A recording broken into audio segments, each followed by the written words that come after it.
Huawei is reportedly going to win the punch a hole in the screen battle, but reportedly with a mid-ranger. We get more speculation on the McLaren OnePlus 6T, and it seems to bring a lot of power. And OPPO also is working on a foldable smartphone with 5G support. I'm Jaime Rivera, and yes, I experimented with wearing an adult t-shirt today because of certain complaints in the comments, but then I realized, I don't know.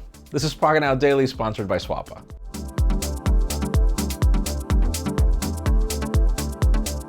The official news today begin with deals. If you're in the market for any Samsung products, there are 12 days of deals, and these deals don't just talk about smartphones. I mean, there are TVs and a ton of products, and every day the deals change. So today, for example, it's Gear S3 and the Gear Sport. You can learn more about it in the description. Now let's talk about OPPO as, the company's Chuck Wang just pretty much came on record to say, we've been working on a project for a foldable device that's going to launch in 2019, and I'm not exactly sure if there's another product with 5G support or if this is the one with 5G support. Whatever the case may be, it seems that foldable products are the thing next year, and I'm still trying to figure out what for.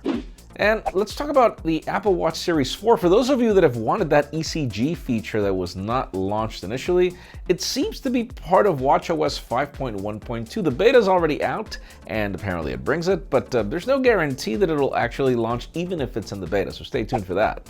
Now let's talk about the OnePlus 6T. We talked about that McLaren variant that's launching in the next few days. And, there was some speculation over what is going to make this phone different. It's a salute to speed, according to the teaser, but we don't know anything else. That was it. Now, a rather interesting twist is some recent rumors that claim more RAM on this phone, which obviously is definitely a salute to speed. How much? We don't know exactly. I mean, we've seen 10 gigs already in certain products, so I guess that's the way to go, but we'll keep you posted.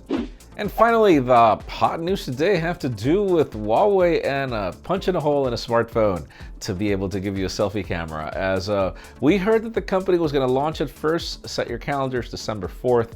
There seems to be a mid-ranger coming, the Nova 4, apparently. And the Nova it's interesting because that lineup is it's like in the middle, I guess. We also know that Samsung is experimenting with the whole concept of doing it in the mid-ranger as well. Apparently, there are very minimal bezels in the Huawei variant, but let me know in the comments down below. I mean, with this whole push of Samsung and Huawei using mid-rangers to experiment with technology, does that entice you to buy a mid-ranger, or does it make you excited for what's coming next for the flagship? Because in my case, it's all about the flagship pretty much, but leave us a comment down below. We'd love to know your opinion. And friends, before we end this video, we would love to thank our sponsor Swappa for making this content possible. Swappa is not just about buying or selling used phones. DSLRs are also an option that you can get for some really good money as well, in addition to tablets and even laptops. Follow the link in the description below to learn more about all the awesome options you can find in Swappa. Friends, again, if you want to get the news earlier, follow us on Pocketnow.com and subscribe to both our channels, English and Spanish, for more videos like this one. You can follow me on Twitter, Jaime_Rivera, on Instagram at Jaime Rivera. Please give this video a thumbs up if you like what you saw. I'm Jaime Rivera. Thanks so much for watching. We'll see you tomorrow.